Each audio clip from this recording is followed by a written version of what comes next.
अस्सलाम वालेकुम वरहमतुल्लाहि वबरकातुहू। दोस्तों मेरे चैनल में खुश आमदीद। आज हम बात कर रहे हैं 5401 या 54LS01, 54S01 या 7401, 74LS01, 74S01। क्वाड्रुपल यानी चार इसके अंदर गेट हैं। Two input positive NAND gate, two input यानी चार गेट हैं इस तरह के नैंड गेट हैं।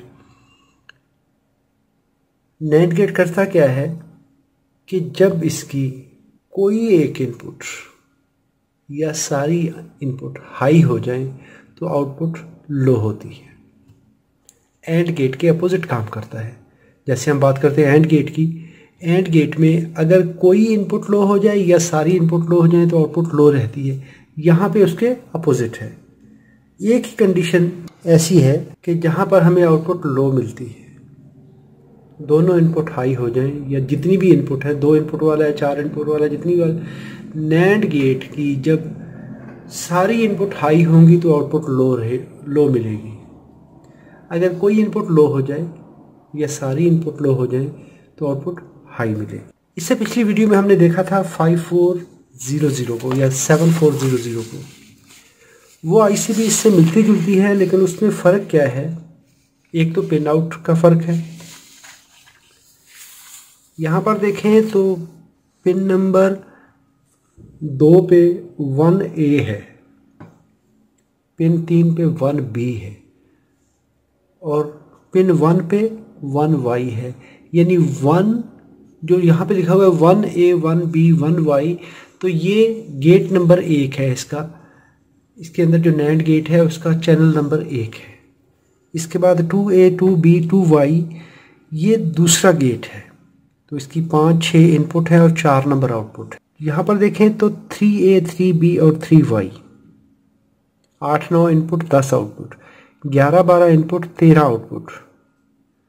तो आउटपुट मिलती है Y = A.B बार, जो कि नैंड गेट का फंक्शन होता है। एंड होता है Y = A.B, लेकिन यहाँ पे A.B बार होता है। इस आईसी में देखेंगे 7400 में या 5400 में, तो इसमें 1-2 इनपुट होती है, 3 आउटपुट होती है। यहाँ पर पिन कॉन्फ़िगरेशन चेंज हो गई। इसमें 1 आउटपुट है, 2-3 इनपुट है। ऐसे ही सारी पिनों के अंदर फ़र्क है। दूसरा इसके अंदर जो फ़र्क है वो है इसके इंटरनल सर्किट का। 5400 के अंदर या 7400 के अंदर यहाँ पर 2 ट्रांजिस्टर इस्तेमाल हो रहे हैं। जब दोनों इनपुट हाई या लो होती हैं तो उसमें जो भी कंडीशन बनती है, अगर ये हाई होगा सिग्नल यहाँ पे, तो ये इस वक्त ऑन हो जाएगा और पॉजिटिव वोल्टेज आउटपुट में मिल जाएगी। वोल्टेज इधर आएंगे, ये ऑन होगा ट्रांजिस्टर, तो इसके ऑन होने से ये हो जाएगा। यानी पॉजिटिव या ग्राउंड दोनों में से कोई एक कपल मिलेगा। लेकिन यहाँ पर 5401 या 7401 के अंदर ओपन कलेक्टर आउटपुट है। इसमें हमें करना क्या पड़ता है कि इसके जितने भी, ये एक सेक्शन है, हर सेक्शन के अंदर हमें एक पुल अप रजिस्टर लगानी पड़ती है। वो डिपेंड करता है कि आप कितनी करंट इससे लेना चाह रहे हैं। 120 ओम, 220 ओम, 330 ओम।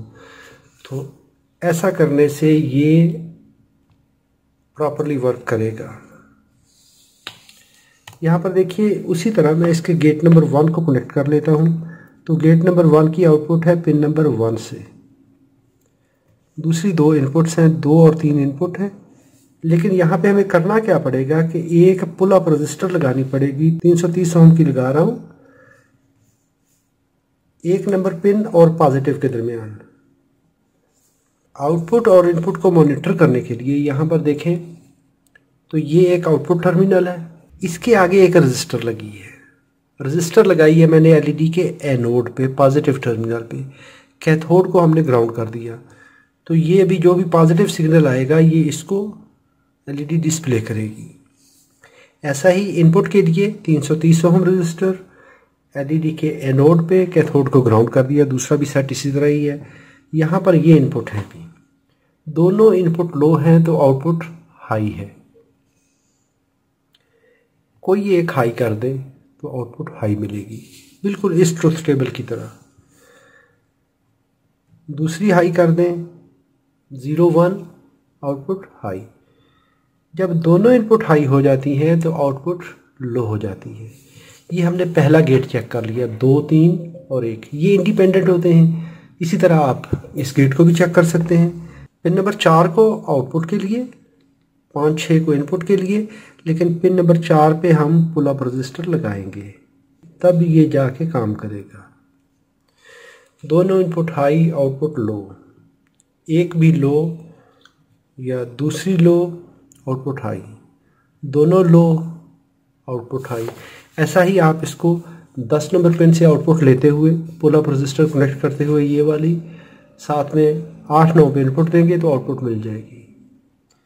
13 पे आप आउटपुट चेक कर सकते हैं, 11 12 पे उस वक्त इनपुट होगी। ऐसा करते हुए आप इसका गेट का फंक्शन वेरीफाई कर सकते हैं। अभी इसमें एक और सहूलत होती है ओपन कलेक्टर आउटपुट में। यहाँ पर आउटपुट ले रहे हैं हम आउटपुट पिन और ग्राउंड के दरमियान। अगर आप इसको आउटपुट पिन और पॉजिटिव के दरमियान ले लेंगे, एलईडी को रिवर्स कर देंगे, तो इस वक्त ये एंड गेट का फंक्शन करेगा। दोनों इनपुट लो, आउटपुट लो, कोई हाई लेकिन एक लो है, आउटपुट लो है। दूसरी को हाई कर ले, आउटपुट लो है। जब दोनों इनपुट हाई होंगी तब जाके आउटपुट हाई मिलेगी। तो इस 5401 को आप एंड के लिए भी इस्तेमाल कर सकते हैं, नैंड के लिए भी, सिर्फ उसमें आउटपुट का रेफरेंस चेंज हो जाएगा। यहाँ पर ये लिखा हुआ भी है कि इसको अगर आप एक्टिव लो के तौर पे यूज़ करना चाहते हैं तो इससे आप active high wired and function ले सकते हैं। उम्मीद करता हूँ वीडियो आपके लिए मालूमाती होगी। अगर मालूमाती है तो इसको लाइक कीजिए, कोई सवाल हो तो कमेंट में लिखिए। अपना और अपने प्यारों का बहुत सारा ख्याल रखिए। अस्सलामु अलैकुम वरहमतुल्लाहि वबरकातुहू।